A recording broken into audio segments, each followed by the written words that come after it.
Okay, so I needed time for the silicone here to cure, at least 30 seconds before I went forward.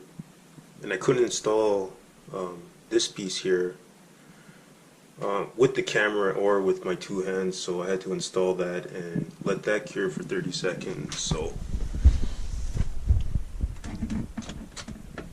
this is where we're at with the build, and we're just gonna go forward from here.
kind of skipped a step here.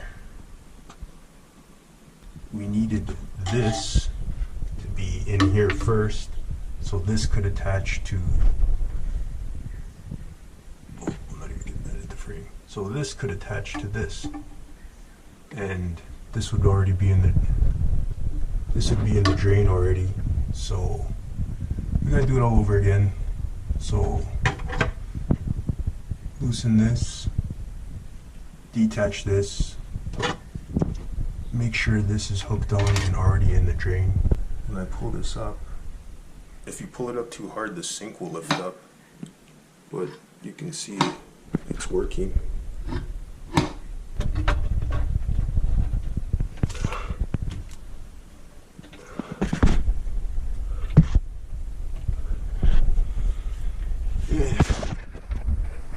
You can see we kind of got a disparity here.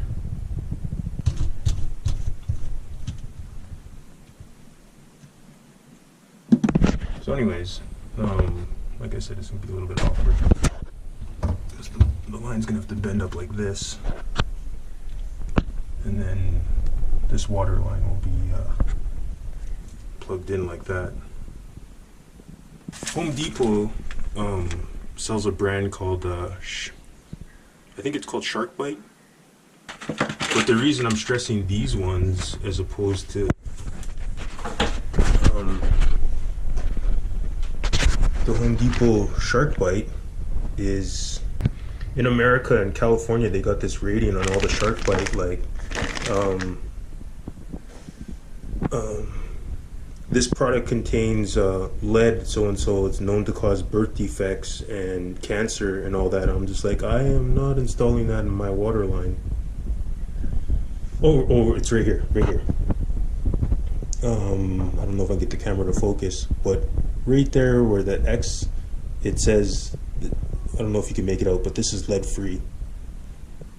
And, you know, unless you're doing your own plumbing and your plumber shopping at Home Depot, you have lead going through your water system and, you know, potentially poison you over time. And I just kind of want to stress that, like, you know, you don't want lead on your stuff that you're using to drink or wash your face or whatever. So I highly recommend that you get a lead-free connection. So this is what it looks like all cleaned up.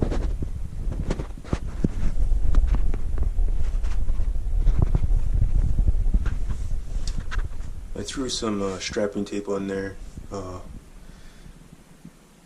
just to keep them up, and the hot hose was rubbing up against this, so I had to push it back a bit. Looks nice and clean, good to go. So I'm all but done.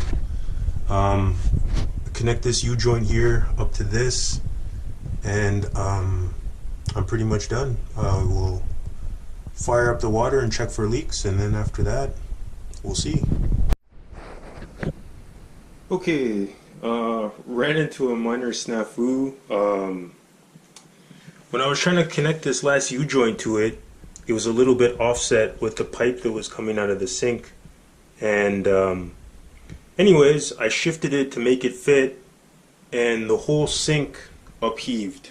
So I had caulk here curating for about 2-3 hours that was like just about done, and it came loose. So we're pretty much back at the halfway point again, where I have to make all the final connections. And the Sinkology instructions say to use caulk, silicone caulk with expanding foam.